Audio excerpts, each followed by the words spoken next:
વર્તમાનનો વિરોધ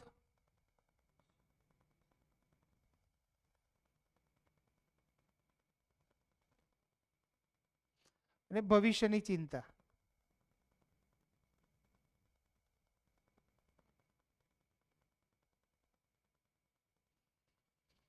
આ ત્રણની બહાર આપણને કોઈ સમસ્યા દેખાય છે? આ સમસ્યાની કેટેગરી આપી દીધી કે ઇઝ ઇક્વલ ટુ સમસ્યા. આને આપણે સમસ્યા કહીએ. બીજું કોઈ નામ આપવું હોય તો દુઃખ કહી દઈએ. અત્યારે અમેરિકા અને ઈરાન વચ્ચે યુદ્ધ થાય છે, આપણને સ્વીકૃત નથી. સ્વીકૃત નથી એનો મતલબ મને પીડા છે. હું કંઈ નથી કરી શકતો એ બીજી વાત છે, પણ એની પીડા તો છે. કમસે કમ ત્યાં જે ઘટના ઘટે છે એની અસર બી આપણા સુધીથી છે, આપણને ખબર પડે છે. માનસિક અસર તો છે જ, પણ ભૌતિક પણ એટલી જ અસર છે. તમે જોજો હવે ધીમે ધીમે આપણા મોંઘવારી વધતી જશે. અત્યારે સામાન્ય માણસનું જે જીવન અત્યારે જે ચાલી રહ્યું છે એના કરતાં એની તકલીફ, ઇન્ફ્લેશન વધશે.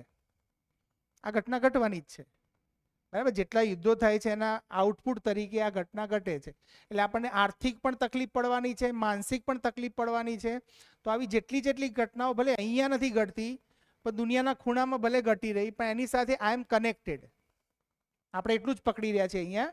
આપણે જ્યારે કહીએ છીએ સંપૂર્ણતાના અર્થની વાત કરીએ છીએ ત્યારે વી આર કનેક્ટેડ. હું શબ્દોમાં કહી શકું કે ભાઈ મારે શું લેવા દેવા, એ અલગ વસ્તુ છે. જે રીતે એમ કહી શકાય કે ભાઈ બહાર જે થવું હોય થાય, હું તો સુખી છું, પણ રિયલમાં એ પોસિબલ નથી. કારણ કે એક્ઝિસ્ટન્સની ડિઝાઇનમાં આખી માનવજાત એક કીધી છે. હોલ આખી માનવજાત એક છે. એટલે એનું જે સુખ ડિફાઇન થશે ને એ પણ આખી માનવજાતનું થશે. એ ઇન્ડિવિજ્યુઅલ હોઈ જ ના શકે. ઇન્ડિવિજ્યુઅલ આપણે બોલી શકીએ, ક્ષણિક મહેસૂસ બી કરી શકીએ, પણ નિરંતરતામાં મહેસૂસ નહીં થાય. એટલે જ્યારે પ્રેમની વાત કરી હતી આજે કાકાએ, તો પ્રેમની અંદર કહ્યું હતું કે અનન્યતા. મને જ્યારે બીજો કોઈ પારકો દેખાતો જ નથી, એનું નામ પ્રેમ. તો પ્રેમને અહીંયા પૂર્ણ મૂલ્ય કીધું છે. તો સંપૂર્ણતાના અર્થમાં જ્યારે એક્ઝિસ્ટન્સને જોવામાં આવે છે, હવે આપણને કેવું છે કે આનો અભ્યાસ નથી ને, એટલે આપણા માટે થોડું ડિફિકલ્ટ થઈ જાય છે. અઘરું કાંઈ નથી, છે બહુ સિમ્પલ, પણ જે તકલીફ છે એ અભ્યાસની છે. જે અભ્યાસ થયો છે એ ખોટો થયો છે, અથવા બરાબર નથી થયો, અથવા કંઈક અધૂરો થયો છે. ખોટા કરતાં આપણે એ શબ્દ વધારે એપ્રોપ્રિએટ છે કે અધૂરો થયો છે. કે આ ખોટામાં તો આપણે તરત જ એવી દલીલમાં આવી જઈએ છીએ કે ના એ ખોટું હતું. ખોટું નહોતું, એ સાચું જ હતું, પણ એના ક્રમમાં પ્રમાણે ક્રમશઃ જે ઘટનાઓ ઘટે છે બધી ક્રમશઃ જ ઘટે છે. જેવી રીતે સિમ્પલ, અત્યારે હું ફિઝિક્સ ટીચર બન્યો, તો ફિઝિક્સ ટીચર બનવા માટે મારે પહેલા દિવસથી પહેલા ધોરણમાં, બીજા ધોરણમાં, ત્રીજા ધોરણમાં જે ભણતા આવતા છે, પછી ગ્રેજ્યુએશન થયું અને પછી હું ટીચર બન્યો ને, તો એક ક્રમ છે. તો કોઈ પણ ઘટનામાં એક ક્રમ હોય. એ ક્રમના ભાગરૂપે આપણે અત્યારે જ્યાં માનવજાત પહોંચી છે એ ક્રમનો પાઠ છે. એટલે પહેલા પણ જે થયું છે એના માટે કૃતજ્ઞતા, અને અત્યારે આપણે જે સમજી રહ્યા છીએ એમાં કંઈક શેષ રહી ગયું છે તેને આપણે એડ કરીએ છીએ. ઠીક, તો આટલી જ આપણી સમસ્યાઓ આની બહાર છે. એક વખત ચેક કરીએ.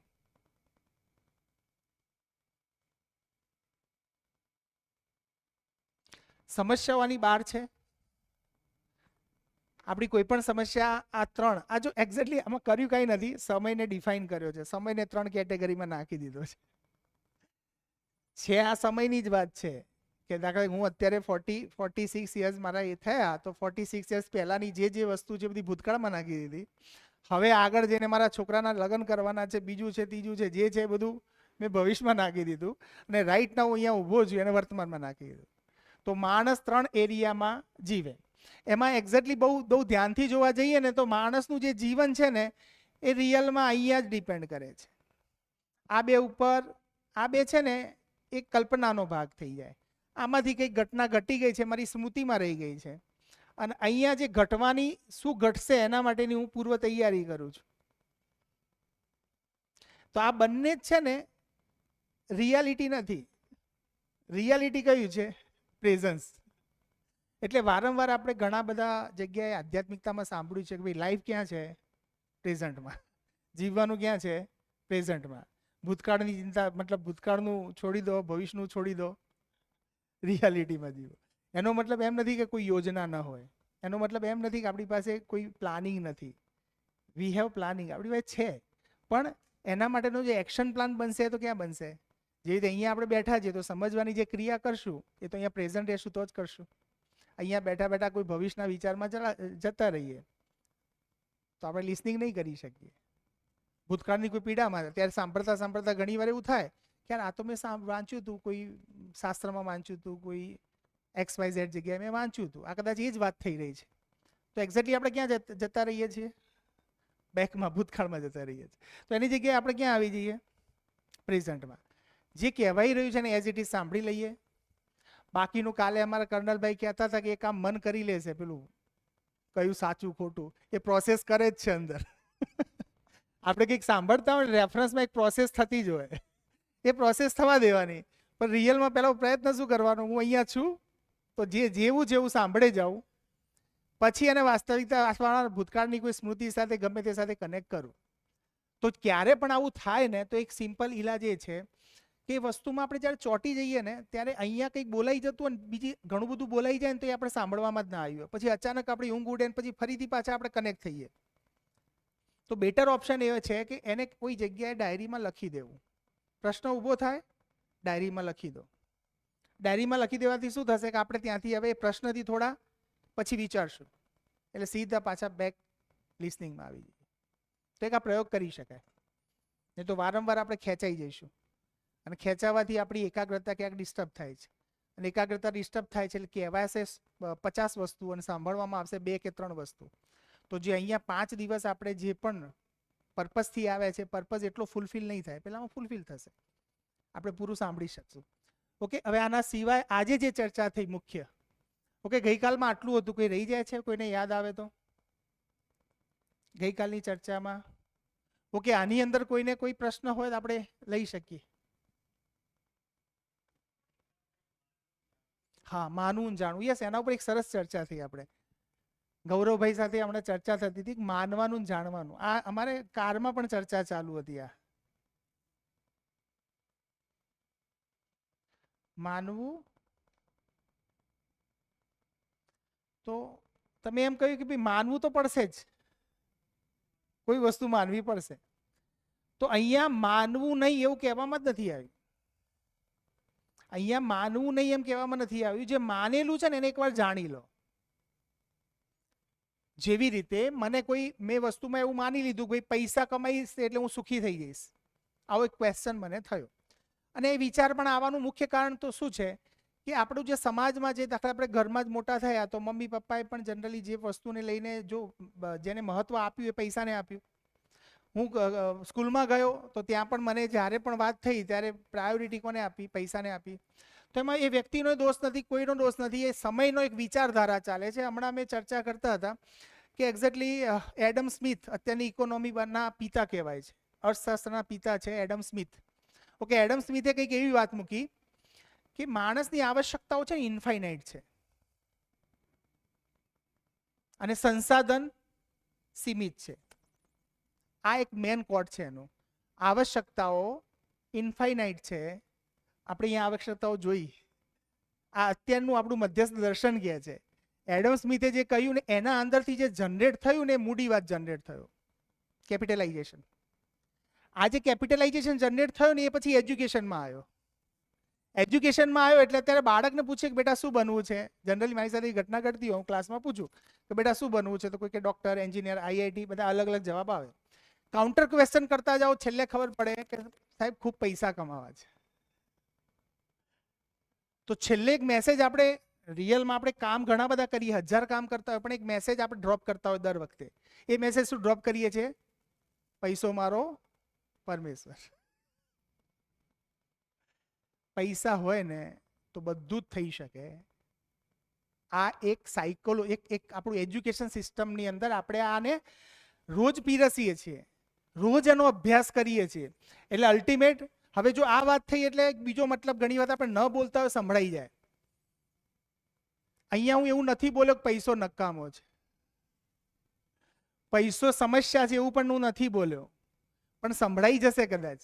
પૈસો હાથનો મેલ છે એમ પણ નથી બોલ્યો, પણ લિસનિંગમાં કદાચ એવું આવી જાય. તો બિલકુલ એનો વિરોધ બી નથી અને એ જ સર્વસ્વ છે એવું પણ નથી. બેના વચ્ચે ગેપ છે. બસ એ ગેપ આઈડેન્ટિફાઈ કરવા માટે આજે એક્સરસાઇઝ થઈ હતી.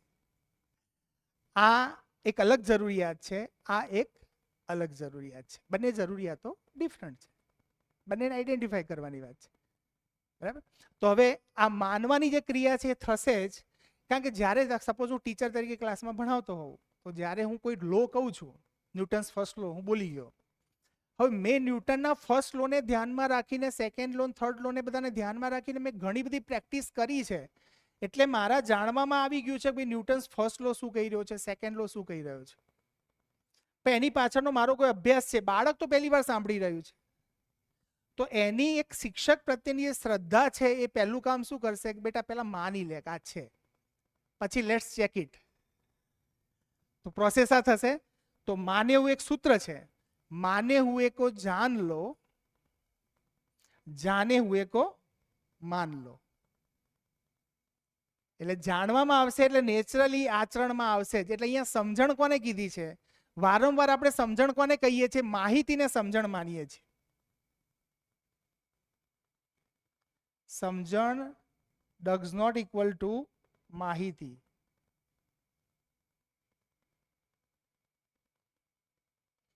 સમજણ માહિતી નથી. નોર્મલી આપણે નોલેજ પણ બોલીએ છીએ, આ બધી ભાષા બોલીએ છીએ ને એટલે બધું યુઝફુલ થઈ ગયું છે. ઇઝી લેંગ્વેજમાં એવું બોલાઈ જાય છે કે હા હું સમજી ગયો, પણ જીવવામાં નથી આવતું.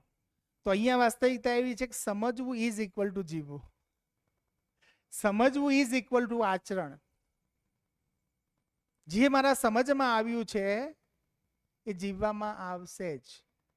જે સમજમાં નથી આવ્યું એ જીવવામાં નહીં આવે. તો જીવવામાં નથી આવતું એનો મતલબ કે હજી મારું સમજવાનું બાકી છે. તો અહીંયા જે સમજણ શબ્દ વપરાય છે ને એ આપણો જે લૂઝ શબ્દ વપરાય છે એ નથી પાછો. તો હમણાં એક મને મિત્ર એક પૂછ્યું કે ભાઈ તો સુખ તો વ્યાખ્યાયિત નથી ને, સુખની વ્યાખ્યા શું કરો તમે? કોઈને સુખ મર્સિડીઝમાં મળે, કોઈને સુખ બાઇકમાં મળી જાય છે, કોઈને સુખ 2 ટાઈમ ખાવા મળી જાય એમાં મળી જાય છે. બધાના સુખ અલગ અલગ ડિફાઇન છે. તો હવે સુખની વ્યાખ્યા શું? તો એની કોઈ વ્યાખ્યા છે કે એની પાસે સુખની? અત્યાર સુધી આપણે થઈ ગઈ, આ જે બોલું છું ને એની ચર્ચા થઈ ગઈ છે. એટલે કોઈનું ધ્યાન ગયું તો મને કહો, સુખ એટલે શું? સમજણ બરાબર સુખ. ઓકે, સમજણ એટલે શું? કઈ બાબતની સમજણ? બરાબર બરાબર પરફેક્ટ. ઓકે, બીજા કોઈને પાછળ કોઈ કહેવું છે? હા, યસ, માઇક આપો. તમે પછી બોલો.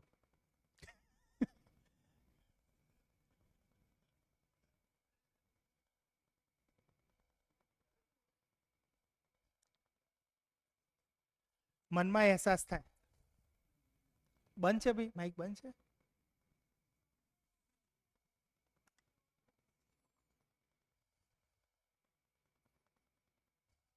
બંધ છે. હવે હલો હલો.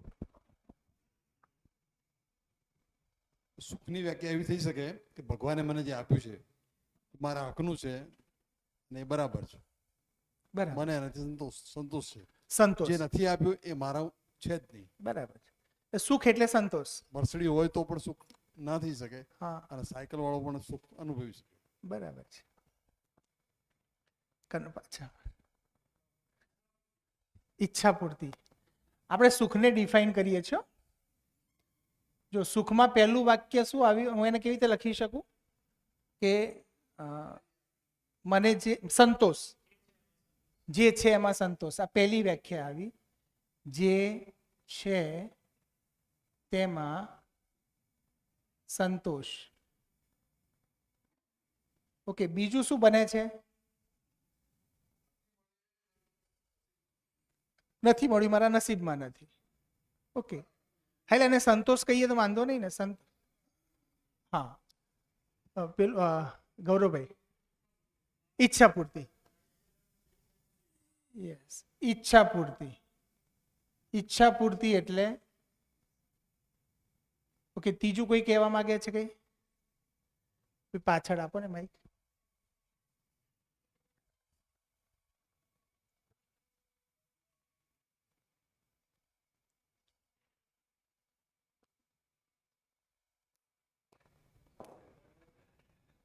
ઇનામુલભાઈ પણ કહે છે સાચી સમજણ, સાચી સમજણ એ જ સુખ. સાચી સમજણ. ઓકે, સમજણ એટલે શું આંટી? સમજ આપણે આત્મા જે સમજી જાય મનથી, આત્માની સમજ, હા, મનની સમજ. મનની સમજ એ સાચું સુખ. ઓકે, આ ઠીક છે. હું સુખ એટલે સમજણ લખી દઉં છું. હા કાકા, સમજણ શા નહીં એમ કાકા મને? હા બેટા. હા, એટલે સમજણ અલગ અલગ હોય ને પાછી. બરાબર. સમજણ કેવી હોય? દાખલા તરીકે મારી સમજણ એવી હોય કે ભાઈ મમ્મી પપ્પા ને બધા ભેગા રહીએ ને તો સુખ મળે, આ મારી સમજણ. મારી પત્નીની સમજણ એવી હોય કે ના, આપણે અલગ રહીએ ને તો સુખી થઈએ. આ બેની સમજણમાં ફરક. એટલે સમજણ શબ્દ એવો છે ને કે જે મતીર મતીર પેલું કઈ કહેવત છે ને, મતીર મતીર, મને યાદ કરાવો. તુંડે તુંડે મતીર ભિન્ના. તુંડે તુંડે મતીર ભિન્ના. જેટલા માથા છે ને એટલી બધી ભિન્નતા છે.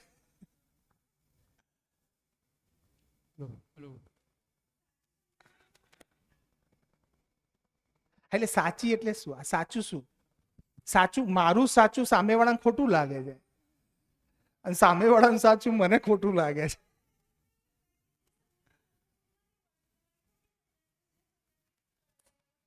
ઓકે, બરાબર. હા, પેલું માઈક. સ્વીકૃતિના ભાવમાં જીવવું એ સુખ. કયા? સ્વીકૃતિના ભાવમાં જીવવું સુખ. સ્વીકૃતિના ભાવમાં જીવવું. સ્વીકૃતિ બરાબર સુખ. બરાબર, સ્વીકૃતિના ભાવમાં જીવવું.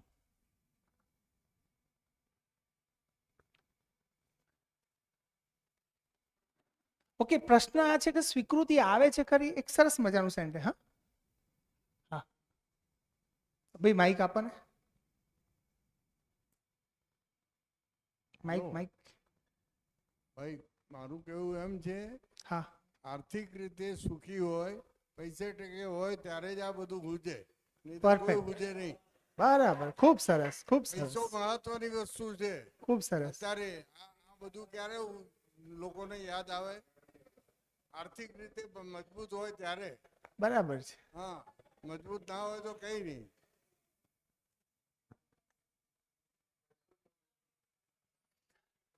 પૈસો મગજમાં અહીંયાથી બેઠેલા એકેયના મગજમાં નથી એ વાત ખોટી છે, બધાના મગજમાં છે.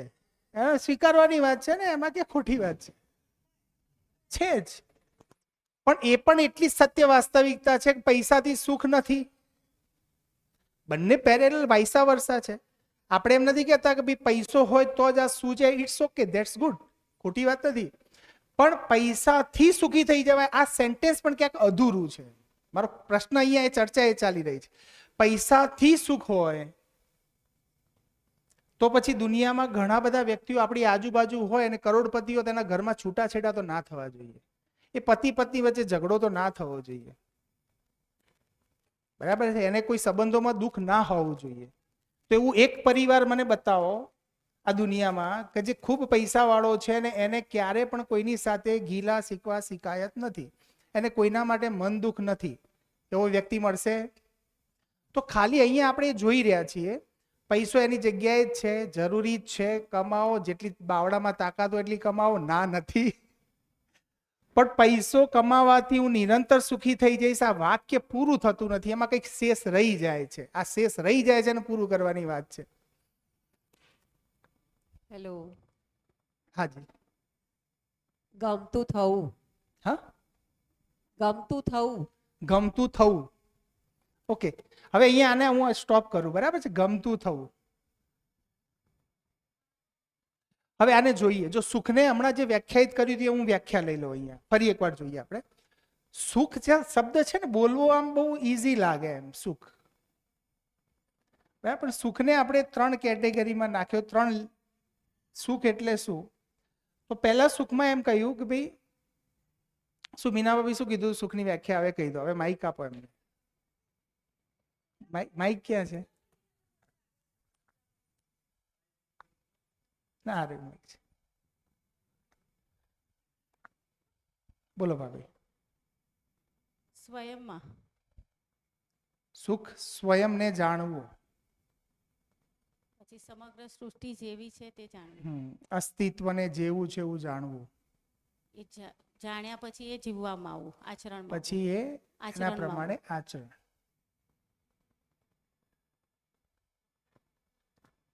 આ 3 લેયરમાં છે. મતલબ આને એમ કહીએ છીએ આ 3 જ્ઞાન છે. આ 3 જ્ઞાનને એવું નામ આપી દીધું છે કે અસ્તિત્વનું જ્ઞાન થઈ જાય, એમાં મારા સ્વયંનું જ્ઞાન થઈ જાય, અને પછી આ આખી મોટી સિસ્ટમ છે, આ હોલ સિસ્ટમ છે. આ એના અંદરનો પાર્ટ છે. બરાબર. પાર્ટ પ્રમાણે આ હોલની અંદર એક પાર્ટ છે, એ એના પ્રમાણે કામ કરે છે. જે કેવી રીતે એને કામ કરવું જોઈએ એ એનું અહીંયા જે એક્શન પાર્ટ છે એ અહીંયા છે. અને આને એક્ઝામ્પલ તરીકે જોઈએ આપણે. અને એમ ડાયરેક્ટ ખ્યાલ નહીં આવે. અને એમ જોઈએ, માની લો કે ગાડી છે. એ ગાડીની અંદર અલગ અલગ અલગ સ્પેર પાર્ટ હોય. માની લો કે એના અંદરનો એક કોઈ ફ્યુઝ છે. હવે ફ્યુઝ એનો પાર્ટ છે. ગાડી આખી ચાલે છે, ગાડીનો કોઈ એક આખી ગાડી છે, ગાડીની અંદર એક સ્પેર પાર્ટ તરીકે એક ફ્યુઝ છે. આ ફ્યુઝ જે છે એની રીતે કામ નહીં કરે તો ગાડી ચાલશે નહીં ચાલે. તો એ જે ફ્યુઝ છે એનો પણ કોઈ રોલ છે, એ એના રોલને નિભાવશે તો એ ગાડી ચાલશે. તો એ ફ્યુઝનું જે વર્ક ફંક્શન છે, જેનો કાર્ય અને વ્યવહાર પાર્ટ છે, અહીંયા ડિફાઇન થાય છે. તો કાર્ય અને વ્યવહાર જે આચરણ એ કાર્ય અને વ્યવહારનો પાર્ટ છે. હવે આ જે સ્વયંને જાણવું એટલે શું? તો માનવને જાણવું. સ્વયં એટલે હું ગિરીશ એકલો એક નથી. ગિરીશ કોણ છે? તો માણસ છે. માણસની અલ્ટિમેટ ડિઝાઇન શું છે? માણસ શું ઈચ્છે છે? ઓકે, હું ઈચ્છું છું, તમે ઈચ્છો છો, અલગ છે કે એક સિમિલર છે? હા, કદાચ આહારની પરિભાષામાં કહીએ અથવા ઇન્દ્રિયોની પરિભાષામાં આપણે કહીએ કે 5 ઇન્દ્રિયો જે કહીએ છીએ, અથવા આહાર, નિદ્રા, ભય, મૈથુન 4 વિષય થઈ ગયા, અને 5 ઇન્દ્રિયો છે શબ્દ, સ્પર્શ, રૂપ, રસ, ગંધ. બરાબર. તો એ સેન્સીસમાં જોવા જઈએ, કદાચ મને ગુલાબજાંબુ ભાવતા હશે તો તમને રસગુલ્લા ભાવતા હશે. પણ બંનેનો અલ્ટિમેટ પર્પઝ શું છે? કે આ શરીરને પોષણ આપવું. તો શરીરને પોષણ આપવાના અર્થમાં હું ખોરાક લઉં છું, એ તો દરેક માનવનો સિમિલર હશે ને. માણસ ખાવાનું કેમ ખાય છે?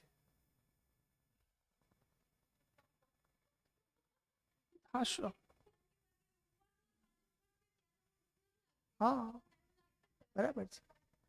એટલે એને એમ લાગે છે કે હું સુખી થવા ખાઉં છું. શોખ માટે ખાવું એનો મતલબ સુખી થવા ખાઉં છું. રિયલમાં આમ જોવા જઈએ તો જો સુખી થવું એ તો તમારી દરેક એક્શન સાથે જોડાયેલું છે. આજે સેન્ટેન્સ પણ આવી ગયું. કાકાએ કીધું હતું કે માણસ ફક્ત ને ફક્ત પોતાના સુખ માટે જ પ્રયાસ કરે છે. આ એક સેન્ટેન્સ વેરીફાઈ કરી શકો. માણસ, હા,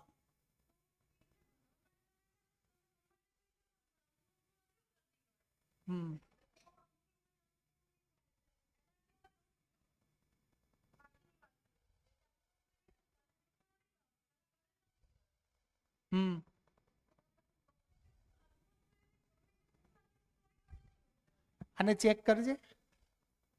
માણસ ફક્ત ને ફક્ત પોતાના સુખ માટે જ પ્રયાસ કરે છે. આ નિયમ છે. હું એમ કહું છું, આ નિયમ તમારો મારો બનાવેલો નથી. એક્ઝિસ્ટેન્શિયલ એક રૂલ છે, એને ખાલી આપણે ચેક કરીએ. બોલો, આપણે પોતાના સુખ માટે જ જીવીએ છીએ. વાત સાચી ખોટી? કોઈને ના લાગતું હોય તો કહી શકે હું મારા માટે નથી, મારા સુખી થવા નથી જીવતો. માણસ ફક્ત ને ફક્ત પોતાના, હું આગળ ફક્ત ને ફક્ત લગાડું છું ભારપૂર્વક, પરિવાર માટે જીવે છે. મત જીવો.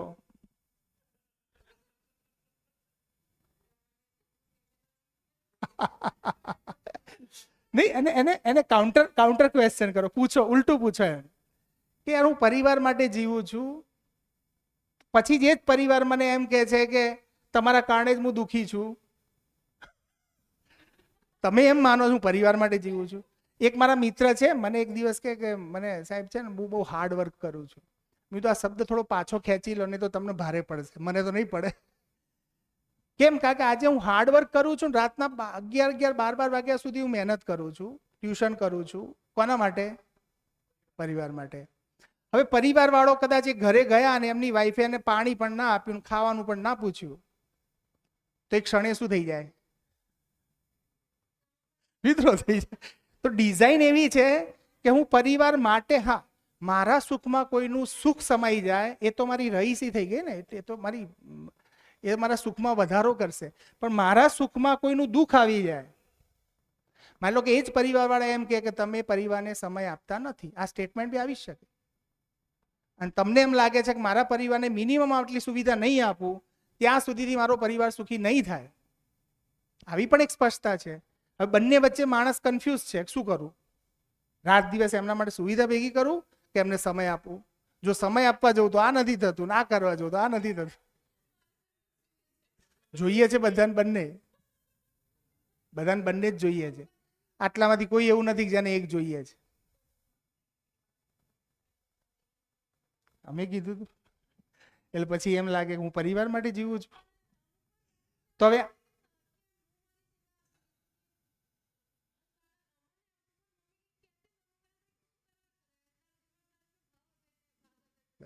બરાબર, ધેટ્સ ગુડ. તો વાત એટલી જ છે, નહીં એમ નથી, ભૂલની વાત નથી બેટા. વાત એવી છે કે હું પરિવાર માટે જીવું છું કે ખરેખર મારાથી પરિવાર સુખી થાય ને એ સુખને જોઈને હું સુખી થાઉં છું. ચેનલ આપણે સર્કલ પૂરું નથી કરતા, આપણે સર્કલ અડધે છોડી દઈએ છીએ. રિયલ સર્કલ એવું છે કે હું પરિવાર સુખી થાય અને પરિવારના સુખી થવાથી મારામાં કોઈ તૃપ્તિ બિંદુ બને છે, માટે હું મતલબ અલ્ટિમેટ તો હું મારું સુખ ચાહું છું, પણ મારા સુખમાં પરિવારનું સુખ સમાહિત કરી દઉં છું. આ વાત છે. તો હવે થોડી વાર ફરીથી ચેક કરી શકાય કે હું ફક્ત ને ફક્ત મારા સુખનો જ પ્રયાસ કરું છું. સુખી થાવ ન થાવ એવી વાત નથી કરી. હા, પ્રયત્ન ખોટો હોય તો દુઃખી પણ થઈએ જ, પણ પ્રયાસ સુખનો છે. હું સુખી થઈ જ જઈશ એની ગેરંટી તો ત્યારે જ છે કે જ્યારે પ્રયાસ સાચો હોય. મારે અહીંથી અમદાવાદ જવું હોય ને હું બીજા કોઈ રસ્તે ચાલતો હોઉં તો અમદાવાદ ન જ આવે, સ્વાભાવિક વસ્તુ છે. એડ્રેસ ખોટું છે તો ખોટા એડ્રેસ ઉપર જવાથી એડ્રેસ મળી જશે એની કોઈ સંભાવના છે નહીં. તો વાત એ છે કે આ નિયમ છે, આ નિયમ એ સત્ય છે. આ સત્ય તમારા મારા માનવાથી બદલાશે નહીં. હું એને માનું તોય ઠીક, ના માનું તોય ઠીક, સત્ય સત્ય જ રહેશે. અહીંયા આ વાત થઈ રહી છે, જીવન વિદ્યામાં જે વાત થઈ રહી છે એ વાત થઈ રહી છે કે આ અસ્તિત્વ છે, અસ્તિત્વની ડિઝાઇન આ છે. માનવું ન માનવું તમારી સ્વતંત્રતા છે. જો તમારા માનીને જાણવામાં આવી જશે તો તમે હળવા ફૂલ થઈ જશો. આ વાક્યને તમે મલ્ટિપલ ટાઈમ જુઓ તો ધીમે ધીમે આપણા અંદર હું બીજા માટે કંઈક કરું છું ને એ અહંકાર ધીરે ધીરે ડાયલ્યુટ થઈ જશે. પેલો જે ઈગો જનરેટ થાય છે ને, એ ઈગો કેમ જનરેટ થાય છે? હું બીજા માટે આટલું કરું, એ આટલું ના સમજે, પણ મને એટલી ખબર પડી ગઈ કે હું તો મારા માટે જ કરું છું. એટલે બીજા પ્રત્યેનો ભાવ તમારો હવે નેગેટિવ નહીં થાય અને બીજો પણ તમને પૂરી સ્વતંત્રતા સાથે રિસ્પેક્ટ કરશે. પણ આપણે એને ઉપર એ પોસ્ટર લગાવી રોજ આપણે યાદ કરાવીએ આપણા ઘરે. બાળક માર્ક્સ ઓછા લાવ્યું હોય તો એને યાદ કરાવીએ કે જો અમે નાના હતા એટલે આટલી મહેનત કરતા હતા, આટલી મહેનત કરતા હતા, અત્યારે તમને તો એસી આપી દીધું, આ આપી દીધું, આ આપી દીધું, તમે બિલકુલ મહેનત નથી કરતા, ભણતા નથી. આ તો છોકરો સારો છે કે સામે રિપ્લાય નથી આલતો. કોને કીધું તું ભાઈ? તમે રોજ 5 કિલોમીટર ચાલીને ભણવા જાઓ, મેં કીધું તું? નહોતું જવું. એટલું સારા છે એટલા આપણા બાળકો કે નથી કહેતા. તો વાત એટલી પકડવાની છે આપણે કે માણસ આ ડિઝાઇન છે, આ પ્રકૃતિનો નિયમ છે, આ નિયમ એના પ્રમાણે ચાલશે. હવે આ નિયમને સમજવું હશે તો સુખી થવાના 3 પેરામીટર છે, મતલબ સુખ આટલામાં ડિફાઇન થાય છે. તો મને અસ્તિત્વ સમજમાં ના આવ્યું અને પછી કોઈ જ્ઞાન થયું, સાયન્સ ડેવલપ થયું અને સાયન્સના કારણે મેં એટમ બોમ્બ બનાવી દીધો. અસ્તિત્વની ડિઝાઇન ના સમજમાં આવી એટલે મેં એગ્રીકલ્ચરમાં પેસ્ટિસાઇડ નાખી દીધા. આ બધી જ વસ્તુઓમાં ક્યાંક એવું નોલેજ જે પૂર્ણ રીતે સંપૂર્ણતા, આ સંપૂર્ણતા સમજમાં ના આવી અને સંપૂર્ણતા સમજમાં ના આવવાના કારણે અસ્તિત્વ સમજ, મતલબ અસ્તિત્વ એટલે જ સંપૂર્ણતા, આ સમજમાં ના આવ્યું એટલે મને રોલ પણ સમજમાં ના આવે કે મારો રોલ શું છે. તો કહેવત છે હોલ સમજમાં આવે તો રોલ સમજમાં આવે. અને એ જ આ પ્રશ્ન છે. આનો જવાબ કયો છે? હું કોણ છું. આ હું કોણ છું ને અહીંયા ક્લિયર થાય. એટલે આ જીવન વિદ્યામાં થાય છે શું, ભારે કેમ પડે છે કે આપણે બહુ મોટી વિશાળ વાત કરીએ છીએ અને આપણને વિચારવાની ક્ષમતા, આપણી આ જે પણ સિસ્ટમ છે, જે પણ પરંપરા છે, એમાં આટલું જ આપણી ક્ષમતા ડેવલપ થઈ છે અને ચિત્ર મોટું બતાવે છે. એટલે આપણને એમ થાય કે યાર હું તો કોઈને મદદ નથી કરી શકતો, શું કરું? કરવી તો છે પણ નથી કરી શકતો. જેવી રીતે માની લો કે કોઈ ઘટના કલકત્તામાં બની હતી, કોઈ દીકરી સાથે ઘટના ખરાબ બની, બરાબર? હવે એ ઘટના તો કલકત્તામાં બની છે, હવે હું શું કરી શકું? હું તો કંઈ ત્યાં પોસ્ટર લઈને જઈ ના શકું. તો રિયલમાં આપણે અહીંયા વી આર કનેક્ટેડ કીધું ને, એનો મતલબ આપણે અહીંયા બેઠા બેઠા કરી શકીએ છીએ. શું કરી શકાય? તો જો હું એક શિક્ષકના પદ ઉપરથી જોઈને એમ વિચારું કે મારા કોઈ બાળક સાથે આવી ઘટના ન ઘટે, તો એના માટે હું ક્લાસમાં આવા મુદ્દાઓને લઈને અને સમાજમાં અભયતા પેદા થાય એના માટેના પ્રોગ્રામ પણ કરીશ, કાર્યક્રમ કરીશ, સમજણ પણ ડેવલપ કરીશ. તો કાલે ઉઠીને ઘટના રિપીટ નહીં થાય. હું મારા એરિયાને હું સિક્યોર કરું, બીજા કોઈ વ્યક્તિ બીજા એરિયાને સિક્યોર કરે. એમ કરતાં કરતાં જેવી રીતે જીવન વિદ્યા અહીંયા પાલનપુરમાં ચાલે છે, આવીને આવી કોઈ સુરતમાં ચાલે, આવીને આવી કોઈ મહારાષ્ટ્રમાં ચાલે, આવીને આવી કોઈ અમેરિકામાં ચાલે. બધી જગ્યાએ પોતપોતાની રીતે બધો જ માણસ સ્વયં નિયંત્રિત થઈ જાય, સ્વતંત્રતા સાથે થઈ જાય અને એક આખી માનવ જાત ફરીથી પાછી ઊભી થઈ શકે છે. એટલે પૂરેપૂરી સંભાવનાઓ છે. એટલે પોસિબલ જ છે. તો હું શું કરી શકું? આ કરી શકું. આ યુદ્ધ થાય છે તો હું શું કરી શકું? તો ભાઈ હું હથિયાર લઈને નહીં જઈશું, હથિયાર લેવાની જરૂર બી નથી, પણ કમસે કમ મારા જ બાળકમાંથી કાલે કોઈ ઉઠીને કોઈ એવો નેતા બને તો કમસે કમ એવા નિર્ણય ના લે, એના માટેની માનસિકતા હું તૈયાર અત્યારે કરી શકું છું. તો ઇટ ઇઝ લોંગ પ્રોસેસ પણ સુખદાયી છે. આખી જર્ની ખૂબ સુખદાયી છે. યસ, હા હા ઠીક છે, લઈ શકાય. ઓકે ઠીક. સંતોષમાં એક હમણાં દીકરાએ મને પ્રશ્ન પૂછ્યો, મોટાભાઈ મને એમ કીધું કે સર સંતોષ થઈ જાય તો પછી માણસ કામ શું કરવા કરે? તો પ્રોડક્ટિવિટી ખતમ થઈ જાય, તો ક્રિએટિવિટી ખતમ થઈ. આ તો પ્રશ્ન બાળકોનો કહું છું, તમે તમારી સાઈડથી, કારણ કે આમાં શું થાય, સંતોષની ક્યાંક ડેફિનેશન તમારી સાઈડથી કોઈ જુદી હશે, એની સાઈડથી કોઈ જુદી હશે, પણ મારી સામે આવેલા 2-4 પ્રશ્નો એવા છે કે માણસ સંતોષી થઈ જાય તો પછી માણસ કામ શું કરવા કરે? માણસ ગ્રોથ શું કરવા કરે? માણસ એના એરિયામાં વધારે ક્રિએટિવ, વધારે મતલબ ક્રિએટિવ કેવી રીતે બને? શું કરવા કરે? પછી સંતોષી થઈ ગયો. હવે હા, તો હવે સંતોષને થોડું ડિફાઇન કરવાની જરૂર છે કે સંતોષ એટલે અહીંયા એક સેન્ટેન્સ લખ્યું છે, આ પહેલું સેન્ટેન્સ લખ્યું છે, કુછ કરકે સુખી હોના યા સુખી હોકર કરના. તો હું જ્યારે સુખની સ્થિતિમાં છું, હું કોઈ કાર્ય કરું છું, જેવી રીતે હું શિક્ષક બન્યો અને શિક્ષકની ભૂમિકા મને ખબર પડી ગઈ કે શિક્ષક એટલે આ દુનિયાનું સૌથી મોટું પદ. કેવી રીતે? મારા કહેવાથી નહીં. જો કોઈ એન્જિનિયર હોય તો બિલ્ડિંગ બનાવે, બરાબર? કોઈ આર્કિટેક્ટ એન્જિનિયર હોય તો બિલ્ડિંગ બનાવશે, અથવા કોઈ બીજો ડોક્ટર હશે તો કોઈને સાજા કરી નાખશે, બરાબર? તો જેટલા પણ લોકો, જેટલી પણ આપણી પાસે સ્કિલ છે, એનાથી જે તે વસ્તુઓ બની શકે, શિક્ષક માનવનું ઘડતર કરે છે. હા, અને ભૌતિકતા સાથે જોડાયું છે, આ માનવ સાથે જોડાયેલું છે. સમજણ આપવાનું મેન કામ કોનું? શિક્ષકનું. તો શિક્ષક એવડી મોટી વાત છે કે શિક્ષક પદથી નાનું કોઈ પદ આ દુનિયામાં એક, મતલબ એનાથી મોટું કોઈ પદ નથી. પણ આપણે એ શિક્ષક પદને કોઈ સેલરી સાથે જોડી દઈએ, એ કારણ કે અત્યારે શું હવે ચાલે છે, શું ચાલે છે અત્યારની દુનિયા કઈ ચાલે છે, મૂડીવાદ. એટલે શિક્ષક બિચારો પેલા બિઝનેસમેન જેટલું કમાઈ ના શકે, એટલે એને જે માન સન્માન મળવું જોઈએ હા ઠીક છે જેને કર્યું. આમાં આપણે વ્યક્તિ દોષ આપ્યા કરતા એવું કરીએ કે સમાજની વ્યવસ્થા જ એવી છે કે જેના કારણે આ જનરેટ થઈ ગયું છે. કોઈ એટલે આપણે એ વસ્તુમાં વિષય વસ્તુમાં એક વ્યક્તિ ઉપર અથવા એક પદ ઉપર આપણે જો કોઈ લગાવીશું ને, એમાં હું બી એટલો જ જવાબદાર છું, સમજી લો. હા, દરેક વ્યક્તિ જવાબદાર. આજે શિક્ષકનું માન ઘટ્યું એમાં ખાલી શિક્ષક એટલો જવાબદાર નથી, આખો સમાજ જવાબદાર છે. આપણા સમાજમાં કોઈ એક દીકરો દારૂ પીવે છે અથવા ખરાબ એને કોઈ લત લાગી જાય છે, એના માટે જવાબદાર કોણ? એના મા બાપ જ કે આખો સમાજ?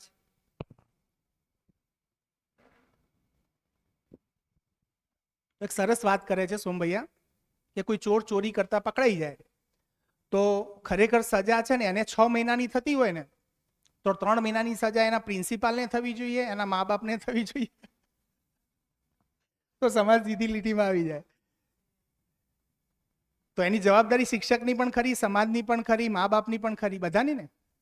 ઓકે, આપણું લર્નિંગ આપણે જોઈએ, બાળપણથી લઈને જે લર્નિંગ જોઈએ ખાલી શિક્ષકે જ આપ્યું છે, માતા પિતાએ જ ખાલી આપ્યું છે, તો આખો સમાજ આવે છે.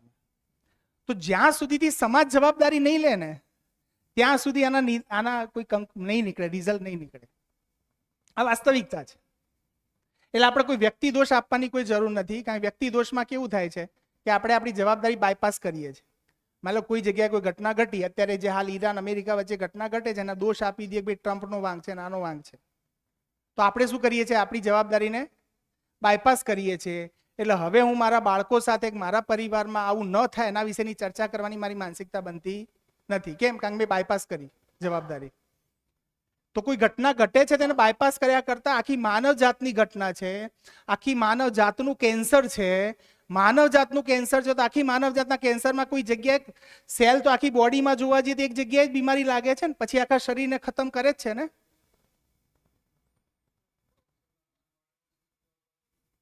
100% એ બી છે જવાબદાર, પણ એ ઇન્ડિવિજ્યુઅલી એકલો જ નથી એમ. બરાબર છે, હું એને એક્સેપ્ટ કરું છું, પણ એ એકલો જવાબદાર નથી. મારું કેવું એમ છે કે આખી સિસ્ટમ જવાબદાર છે. કોઈ વ્યક્તિ દોષ આપવાનો કોઈ મતલબ નથી. હા હા, શિક્ષક પોતે જ છે, ચોક્કસ વાત છે. કોઈ બી માણસમાં શિક્ષકની જગ્યાએ બીજો કોઈ વ્યક્તિ હોય ને સારું કામ કરશે તો લોકો એને એપ્રિશિએટ કરે જ છે, નથી કરતા એવું છે જ નહીં. ઓકે, ગૌરવભાઈ શું કહે છે? આપે વાત કરી કે શિક્ષણમાં કોઈ શિક્ષકની બી જવાબદારી બને કોઈ ચોર પકડાય તો પોઈન્ટ એ છે, એક તો આપણી જ્યુડિશરી સિસ્ટમ એ રીતની છે કે 99 દોષી છૂટી જાય તો ચાલે, પણ એક કોઈ નિર્દોષ ન પકડાવવો જોઈએ. એક તો આ. હવે શિક્ષકે એની આખી કેરિયરમાં ઘણી બધી બેચીસ અને ઘણા બધા સ્ટુડન્ટ ભણાવેલા હોય, એમાંથી કોઈ એક પર્સન્ટેજ 0.1% ચોર બની ગયો. એટલે એને વ્યક્તિગત ના લેશો, હું બી શિક્ષક એને વ્યક્તિગત ના લેશો, એમાં એનો કોઈ દોષ નથી થતો ને. હા, પર્સન્ટેજ વાઇઝ દરેક. બીજું આ તો જસ્ટ આ સોલ્યુશન બી નથી, જેલમાં નાખી દેવો એ સોલ્યુશન નથી. આ તો એક એક્ઝામ્પલ આપ્યું કે ખરેખર બધા જવાબદાર છે, એના ઉપર ધ્યાન છે, એના માટેની છે. બાકી એ સોલ્યુશન થોડું છે. એને જેલમાં નાખો અને ટીચરને જેલમાં નાખો એ સોલ્યુશન થોડું છે. માહિક આપરે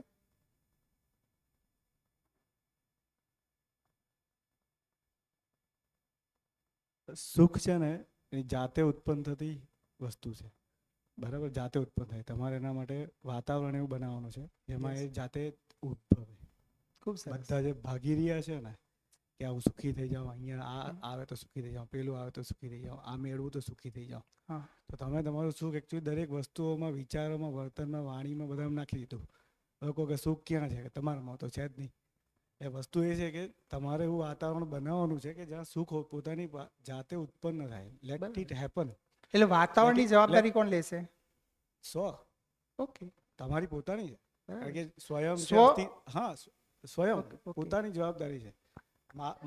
મારે સુખી થવું છે તો મારે સુખને સમજવું પડે. જે આપણે અહીંયા જે બેઠા છે એટલે વાતાવરણમાં તમારી સાથે હું જોડાઈ ગયો, બધા આવ્યો ને, એ જ વાત છે ને. સહઅસ્તિત્વની જે આપણી લાઈન ઇનલાઈન જ વાત છે, કોઈ અલગ નવું નથી. રેડી. પણ ધીરજ બી રાખવી પડે કે સુખ ઉત્પન્ન થાય એવું વાતાવરણ બનાવો. તો આ વાત ઉપરથી એટલું ક્લિયર થાય કે સુખી થવા માટે એ સુખી થવું એ એક વ્યક્તિનો પ્રોગ્રામ નથી, it's a combined team work. તમારી ફેમિલી આખી માનવ જાતનો પ્રોગ્રામ છે. તો એના માટે પ્રયાસ દરેક વ્યક્તિ કરશે. Basically outcome of process rather Yeah. Then process product. યા એટલે શરૂઆત કરવા માટે મારી પાસે આ ક્લેરિટી હોય ને તો હું શરૂઆત, મને મારો રોલ ડિફાઇન ના હોય. સપોઝ આપણે કોઈ માની લો કે મારી સ્કૂલ છે, મારી સ્કૂલમાં એક વ્યક્તિ આવ્યો, હવે હું એને એમ નથી કહેતો કે તમે ટીચર છો કે તમે સેવક છો કે તમે પ્રિન્સિપલ છો, હું રોલ ડિફાઇન નથી કરતો. ત્યાં સુધીથી એ વ્યક્તિ સ્કૂલમાં આવીને કામ શું કરશે? તો પહેલો રોલ ડિફાઇન થવો ઇમ્પોર્ટન્ટ પાર્ટ છે. તો રોલ ડિફાઇન થઈ ગયા પછી સપોઝ આજે આપણે અહીંયા આવ્યા તો કોઈએ નીચે જમવા માટેનો રોલ ડિફાઇન કર્યો છે એટલે ટાઈમસર ત્યાં આગળ આપણને કોઈ કાઉન્ટર ઊભો રહે છે ને આપણને જમવા આપે છે. તો મને રોલ ડિફાઇન કરવા માટે મારે આ એક્ઝિસ્ટન્સની આખી વ્યવસ્થા છે, આ વ્યવસ્થાને સમજવાની વાત છે કે આ વ્યવસ્થા છે શું. તો આ વ્યવસ્થાને સમજવા માટે સપોઝ એક સિમ્પલ નાનું એક એક્ઝામ્પલ લીધું કે ભાઈ આવું કંઈ છે, આવો કોઈ નિયમ છે આ વ્યવસ્થામાં. જેવી રીતે આપણે કોઈ ઇન્સ્ટિટ્યુશન બનાવીએ તેના રૂલ્સ રેગ્યુલેશન બનાવીએ છીએ ને, આમાં આ થશે આ થશે આ થશે. તો એવી રીતે આ હોલ એક્ઝિસ્ટન્સ છે, એમાં કોઈ નિયમ છે? ઓકે, એ નિયમનો વિરોધ એ જ દુઃખ, એવું ક્યાંક લખેલું છે, વાંચ્યું હતું કોઈ? હા,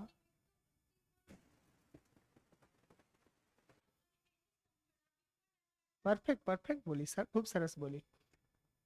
અસ્તિત્વનો સ્વીકાર. ઓકે, કોઈ પણ વસ્તુનો સ્વીકાર ક્યારે થાય કે એને સમજીએ ત્યારે જ થાય કે સમજ્યા વગર થાય? તો સમજવું પડે. હા, તો સમજણ સાથે સ્વીકાર જોડાઈ જ જાય છે.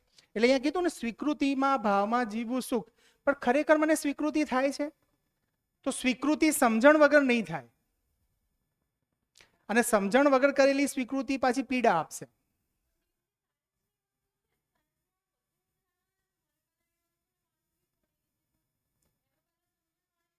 અહીંયા એક પ્રશ્ન એક એવો આવે છે કે અસ્તિત્વને સમજવું એટલે ફિઝિક્સ, કેમિસ્ટ્રી, બાયો જેટલું દુનિયામાં છે બધું સમજવું.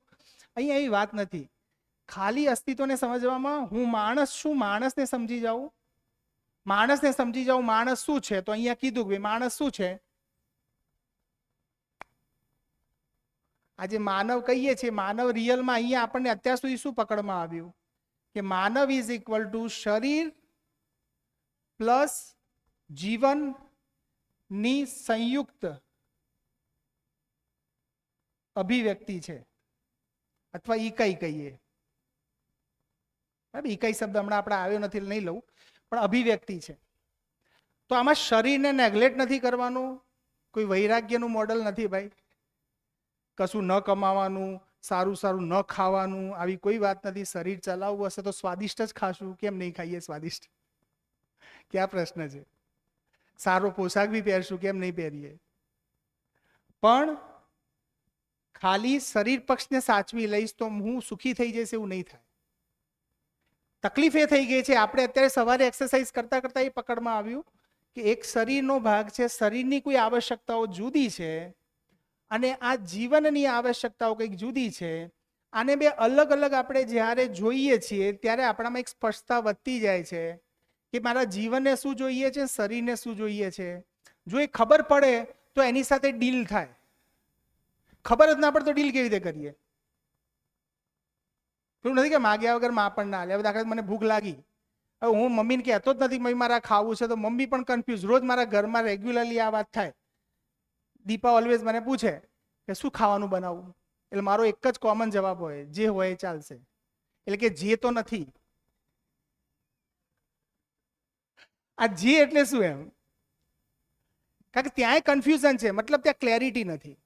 પણ એની જગ્યાએ એમ કીધું કે મને આજે ગીલોડીનું શાક ભાવશે, આવી ગઈ ક્લેરિટી. સામેવાળો નિર્ણય લઈ લે છે, નિર્ણય લઈને બનાવી બી દે છે ને વાત પૂરી થઈ જાય છે. પણ પેલો જે છે ને જવાબ કેવો છે? એટલે હું શરીર જીવન, હું શરીર છું, જીવન છું, કે હું જ શરીર એ જ જીવન છે? એ હજી એક કન્ફ્યુઝન છે. હું શરીર છું આવું ક્યાંક આપણા મગજમાં, એટલે મતલબ એકબીજા પર ઓવરલેપિંગ થઈ ગયું છે.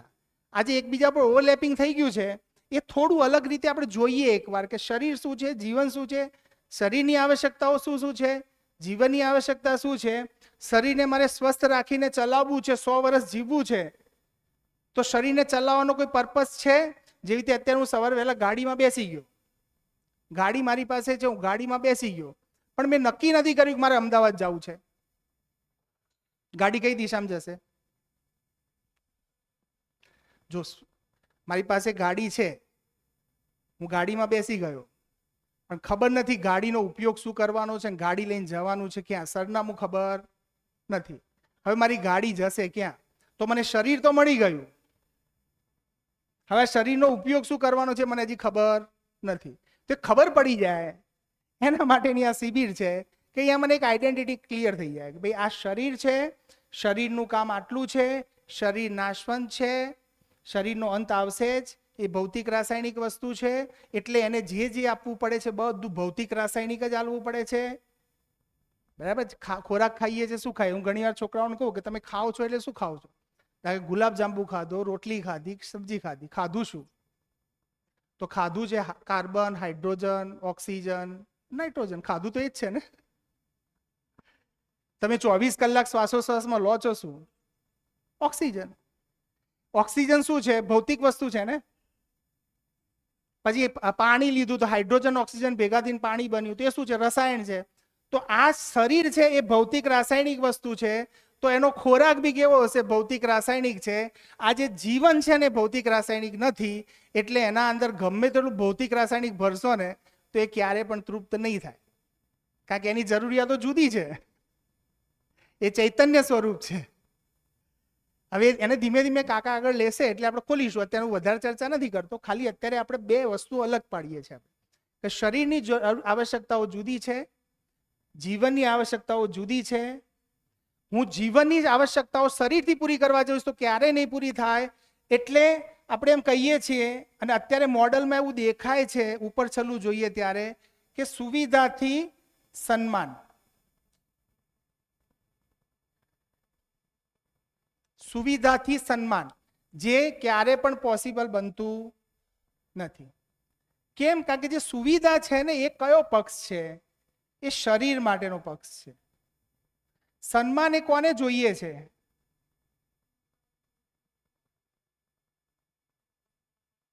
તો સુવિધાથી હું સુખી થઈ જઈશ, આવી કોઈ વ્યાખ્યા મારી પાસે છે તો પૂરી નહીં થાય, અધૂરી રહેશે. હા બોલો ને. સુખ ઉપર થોડું હા, એક ક્વેશ્ચન હતો કે સુખની અનુભૂતિ છે જ નહીં મને, તો હા. મને સુખ પ્રાપ્ત થશે એ કેમ નહીં ખબર પડે? જો આપણે પેલા માનવ છીએ, ઓકે, હા. જ્યારે માનવ બન્યા એટલે આપણે આપણી સાથે એક ચાહત જોડાઈ જ ગયેલી છે. એ મારા જોડવાથી જોડાશે એવું નથી.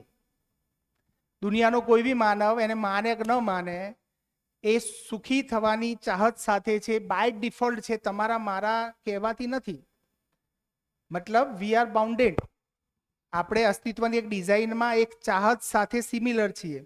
હવે આપણે બધા એક થવું હોય તો આપણા બધા વચ્ચે કોમન વસ્તુ તો જોઈએ ને. હવે આપણે શોખની બાબતમાં જોઈએ તો મને માની લો કે બ્લુ કલરના કપડાં પહેરવા ગમે, કોઈને વ્હાઇટ કલરના કપડાં પહેરવા ગમે, પછી અમે બંને મિત્રો ભેગા થઈએ તો અમારી બેની મિત્રતા કદી પાકી ના થાય. કેમ? બેના શોખ જુદા જુદા છે. અત્યારે મિત્રતામાં તમે જુઓ તો એવા જ મિત્રો સાથે તમારી કનેક્ટિવિટી થઈ જાય કે જેના શોખ થોડા સિમિલર આવતા હોય. જે રીતે મને અનિલ કાકા માટે બહુ માન છે. કેમ? કારણ કે અમને ટ્રેકિંગ એમને શીખવ્યું છે. એવા અમારા 4-5 ગુરુ છે. તો મારો ટ્રેકિંગનો શોખ હતો ને એમની સાથે પેચઅપ થઈ ગયું એટલે મને માન થયું એમના માટે. તો વાસ્તવિકતા એવી છે કે બધાની વચ્ચે કંઈક સિમિલર દેખાય તો એક થવાની ખબર પડે ને. અત્યારે આપણને એમ લાગે કે મારી સુખની વ્યાખ્યા કંઈક જુદી છે, તમારી જુદી છે, તમારી જુદી છે. આપણે તો બધા કદી એક થઈ જ નથી શકવાના. એટલે આપણને સંભાવના જ નથી લાગતી કે દુનિયામાં માનવજાત એક થાય. તો આખી માનવજાત વચ્ચે સિમિલર વસ્તુ શું છે?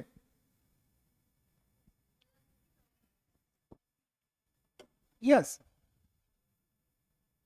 ઓકે, એને ચેક કરીએ આપણે, એને એકવાર વેરીફાઈ કરીએ. આ શું છે? શું છે આ? માર્કર. માર્કર. ઠીક.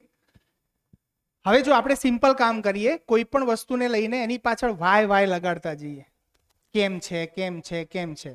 આ કેમ લગાડીએ ને એટલે એના થોડા રૂટમાં જઈએ આપણે, એનું રૂટ પકડાય. જેવી રીતે મેં એવું વાંચ્યું હતું કે ભાઈ આપણે જાપાનની મેડ ઇન જાપાન હોય ને તો દરેક લોકો પ્રોડક્ટ લઈ લે. કેમ લઈ લે? કારણ કે જાપાનમાં એક ફિલોસોફી છે કે કોઈ પણ પ્રોડક્ટ બનાવીએ ને તો એ પ્રોડક્ટની પાછળ 5 વાર વાય પૂછવાનું. માની લો કે આ પેન હોય તો કેમ બનાવવાની છે, તો ટીચરને કેમ વાપરવી છે, તો આના માટે ટીચર કેવી રીતે સારી રીતે વાપરી છે, મતલબ કેમ પૂછતા જાઓ. પછી એનો રૂટ પકડાય ને એને સેન્ટરમાં રાખીને પ્રોડક્ટ ડેવલપ કરે. એટલે જનરલી માણસ જે લેવલનું વિચારી શકે પહેલા કંપનીએ વિચારી લીધું હોય, એટલે એક્ઝેક્ટલી કેવું થઈ જાય, પ્રોડક્ટ એવી બને કે એના અંદર કમ્પ્લેન આવે જ નહીં. તો આપણે આપણી જિંદગી માટે વાય પૂછીએ એક વખત, શું થાય છે જોઈએ. આપણી સરાઉન્ડિંગ જેટલી વસ્તુઓ છે એમાંથી 1-2 ટ્રાય કરીએ. તો આ શું છે? પેન. માર્કર લઈ લઈએ, બરાબર. તો માર્કર કેમ છે? લખવા માટે, લખવા માટે. લખવું કેમ છે? સમજવા માટે, ભણાવવા માટે. સમજવા માટે. સમજવું કેમ છે? ચાલ ભણાવવા, જે શબ્દ રાખ. સમજવું કેમ છે? જાણવું છે એટલે. તો જાણવું કેમ છે? જિજ્ઞાસા કેમ છે? જિજ્ઞાસા કેમ છે? એને મજા આવે છે, લેવા દો. હા, મનની શાંતિ માટે. ઠીક. આ સુખ, શાંતિ, સંતોષ, આનંદ, આ બધા આમ સિમિલર શબ્દો છે બધા. એને આપણે અત્યારે એમ લઈ લઈએ શાંતિ. આ શાંતિને જ કહી દઈએ કે આ સુખનું નામ જ શાંતિ, બરાબર છે? શાંતિ માટે. કોઈ માણસ મરી જાય તો આપણે છેલ્લે લખીએ છીએ, શું લખીએ છીએ? એમ કહીએ છીએ કે ભાઈ આ એની આત્માને, એનો આત્મા આપણે તો નથી જોયો, પણ આપણે અંદર ઈચ્છા એવી રાખીએ કે એની આત્માને કેવી મળે? શાંતિ મળે. વાસ્તવમાં એ શાંતિની ચાહત એની નથી, એ મારી ચાહત છે, પણ હું એને વારંવાર રિકોલ કરું છું. શાંતિ, શાંતિ, શાંતિ, પરમ શાંતિ. તો શાંતિ સુધીથી પહોંચ્યા. ઓકે, મારે શાંતિ કેમ જોઈએ છે? તો હવે આના આગળ તર્ક ખતમ થઈ જશે. શાંતિ પછી તર્ક નહીં લાગે. શાંતિ કેમ જોઈએ? બસ જોઈએ છે. ઓરિજિનલ સ્ટેટ છે. તો આ ઓરિજિનલ સ્ટેટ ઉપરથી એક સૂત્ર લખું છું, બહુ મસ્ત વાત કરી. ઓરિજિનલ સ્ટેટ છે તો એવું કહેવાય છે કે જીવન છે ને એને મેં કહીએ છીએ. તો મેં નિત્ય શાંત હું. આ ઓરિજિનલ સ્ટેટ છે, એટલે મને શાંતિ ગમે છે. આ મેં એટલે જીવન. જીવન હંમેશા શાંત રહેવા માંગે છે, અને એને અશાંત કોણ કરે છે? આ બજાર. બજારનો નિયમ છે, બજાર તો જ ચાલે જો માણસ અશાંત હોય. માણસ શાંત થઈ જાય તો બજાર ઠપ થઈ જાય. આ જે માર્કેટ ઊંચું નીચું થાય છે ને એ ઠપ થઈ જાય. એને ખબર પડી જાય કે યાર જમવા માટે તો આટલી બધી વેરાયટી ના હોય તો ચાલે યાર. ઓકે, પહેરવા માટે પણ અમુક લિમિટેડ વેરાયટીઓ ચાલે, કારણ કે એ મારા સુખનો આધાર નથી. જે દિવસે માણસને ખબર પડી જાય ત્યારે બજાર તમને શું બતાવે? આ મોટા મોટા પોસ્ટરોમાં મોડલ લગાડે, આ લગાડે. શું ફરક પડે તમને? તમને તેમ થાય ઠીક છે, એને મજા આવતી હશે તો કરશે. પણ આપણી સંવેદનાઓને એક્ટિવેટ કરવામાં આવે છે. તો આખા બજારને એમ કહી શકાય કે સંવેદનાઓનું બજાર છે. આ સંવેદનાઓ આપણા કંટ્રોલમાં નથી, અથવા કંટ્રોલ કરતા એમ કહું મારા સમજણમાં નથી. કારણ કે સંવેદનાઓને કંટ્રોલમાં તો કરવાની જ નથી. કંટ્રોલમાં કરવા ગયા તો પાછી સ્પ્રિંગની જેમ ઉછળશે. પણ મારા સમજણમાં નથી કે સંવેદનાઓ, ઓકે, સંવેદનાઓ તો દરેક માનવ પાસે છે ને. તો નેચરની ડિઝાઇન પ્રમાણે સંવેદનાઓ છે. સંવેદનાઓ કયા અર્થમાં મને આપવામાં આવી છે એ સમજવાનું છે. તો સંવેદનાઓ નિયંત્રિત થઈ જાય. તો જ્યારે સમજણ આવે તો સમજણનું આઉટકમ શું થાય? કે મારી સંવેદનાઓ નિયંત્રિત થઈ જાય, કરવી ના પડે. હવે મને એમ ખબર પડી ગઈ કે ખાવાનો આહારનો પર્પસ શું છે? તો આહારનો પર્પસ છે મારા શરીરને પોષણ મળે. હવે મને કાલે ઉઠીને કોઈ મને ન ગમતું કારેલાનું શાક પણ મળી ગયું તો મને એટલું દુઃખી નહીં કરે કે હું ભૂખ્યો રહીશ. પણ હું એમ વિચારીશ કે કારેલાનું શાક છે એ પણ મારા શરીર માટે હિતાવહ છે જ, હું ખાઈ શકું છું. જ્યારે એનો ગુણ દેખાશે, કારેલાનો પોષણના અર્થમાં દેખાશે, ત્યારે મારાથી આરામથી એ ખવાશે જ. પણ સ્વાદના અર્થમાં દેખાય છે ત્યાં સુધી એને નેગ્લેક્ટ કરીશ હું. નથી ભાવતું, ભૂખ્યો રહું. પણ મને એ ખબર પડી જાય કે આ તો મારા, એટલા માટે તો જો બધી દવાઓ કડવી જ હોય. બધી દવાઓ કડવી હોય, છતાંય આપણે પીએ જ છીએ. કેમ પીએ છીએ? કારણ કે શરીરને સ્વસ્થ રાખવું છે. હમણાં સિઝન ગઈ પેલો લીમડાનો મોર આવ્યો. એક મિત્રએ મને બોલાવ્યો દૂરથી કે અહીંયા આવો. હું ગયો તો કે લો આ પીવો. મને તો મોર પીવો બહુ અઘરું થાય.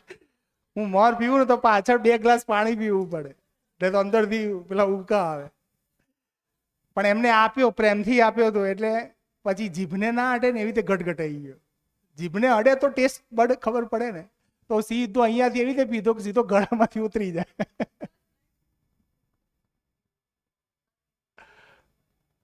હા, યસ. આનું પી લો. મને આનો કોઈ વિરોધ નથી એવો, કારણ કે ખબર પડી ગઈ કે ભાઈ કડવો ભલે રહ્યો પણ શરીર માટે તો સારો જ છે. પણ એની જગ્યાએ તમે પોઈઝન વેચતા હોત અને મને ખબર છે કે આ પોઈઝન મારા શરીર માટે ખરાબ છે, તો હું ના ખોત. તો હું નિર્ણય લેવા વાળો, ભલે તમે પીવરાવો છો પણ નિર્ણય લેવા વાળો કોણ છે? હું છું. મારા મિત્રએ મને મોર પીવા બોલાવ્યો પણ નિર્ણય મેં એમ કહી શકતો હતો કે મારે નથી જ પીવો. જો મારું સ્વાદ કેન્દ્રમાં હોત તો હું એને એક્સેપ્ટ ના કરત. પણ મારી પાસે 2 વસ્તુ હતી, મિત્રનો ભાવ બી હતો અને બીજા નંબરમાં એ બી હતું કે મારા શરીર માટે તો સારું છે ને યાર. હું જાતે બનાવીને નથી પીતો તો કોકે મને બનાવીને પીવરાવ્યો છે તો હું લઈ લઉં. તો મને તો કૃતજ્ઞતા પણ થઈ અને પી પણ લીધો, વાત પૂરી થઈ ગઈ. વાત એટલી છે કે મને જ્યારે ઓરિજિનલ ડિઝાઇન પકડમાં આવે ને ત્યારે મારી જે સંવેદનાઓ, જે સ્વાદ છે ને એ મને ડિસ્ટર્બ ના કરે. ને તો ઘણી વાર અમે હમણાં જ હું સતીશભાઈ 2 જણા આવી ગયા, કાકા આવી ગયા, મેં સતીશભાઈને અમે 2 જણા અહીંથી જતા હતા. અહીંથી મણીલાલની પકોડી આવે એટલે મન થાય ખાવાનું, બરાબર છે. તો મણીલાલની પકોડી નજીક આવી એટલે પછી મેં કીધું સતીશભાઈને, સતીશભાઈ આપણે પકોડી ખાવી છે? એટલે સતીશભાઈ કીધું તમારે ખાવી હોય તો જઈએ. મેં ના તમારે ખાવી છે? આપણે જો આપણી ઈચ્છા હોય એટલે આપણે 2-4 વખત પૂછીએ એમને. તો મેં પૂછ્યું તમારે ખાવી છે? એટલે એમને ધીમો એવો જવાબ આપ્યો કે તમે કહેતા હો તો ખાઈએ એમ. એટલે થોડા અવાજ ઉપરથી મને ખબર પડી કે એમની ઈચ્છા કદાચ નહીં હોય. પછી એમને મને એમ કીધું કે મેં હમણાંથી બહારનું ખાવાનું બંધ કર્યું છે. તો મેં કીધું કંઈ વાંધો નહીં, અહીંથી આપણે સીધા જતા રહીએ ડીસા. હમણાં જો પહેલા વાળો ગીરીશ હોત તો શું કરત? ખાઈ લે ને આજના દિવસમાં શું વાંધો છે? અને એ ના બી ના પાડે, મિત્ર ભાવમાં ના બી ના પાડે. હા, આ હમણાં જ 4-5 દિવસ પહેલા બનેલી ઘટના છે. ઠીક છે. તો વાત એટલી છે કે અહીંયા આપણે આખી વાતમાં એટલું સમજ્યા, આખી એક્સરસાઇઝમાં, કે માનવ શરીર અને જીવનનું સંયુક્ત અભિવ્યક્તિ છે. શરીરની આવશ્યકતાઓ કંઈક જુદી છે, જીવનની આવશ્યકતાઓ કંઈક જુદી છે. હવે આ બંનેને અલગ અલગ આપણે ડિફાઇન કરીએ તો એની સાથે આપણે ડીલ વ્યવસ્થિત કરી શકીએ. આટલે સુધીથી આપણે પહોંચ્યા હતા. ધન્યવાદ. કાકા આવી ગયા છે. હા કાકા,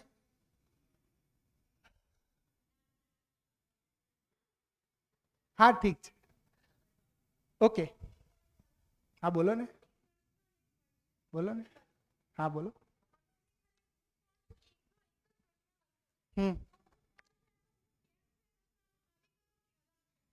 જ છે ને બેટા, એ જ છે, એક જ થયું.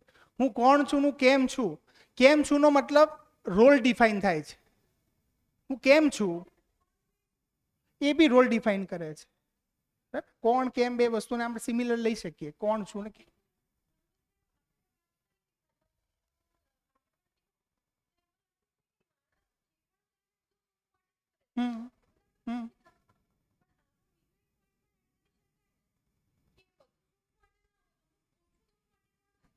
હા, એટલે ઓછું દુઃખ.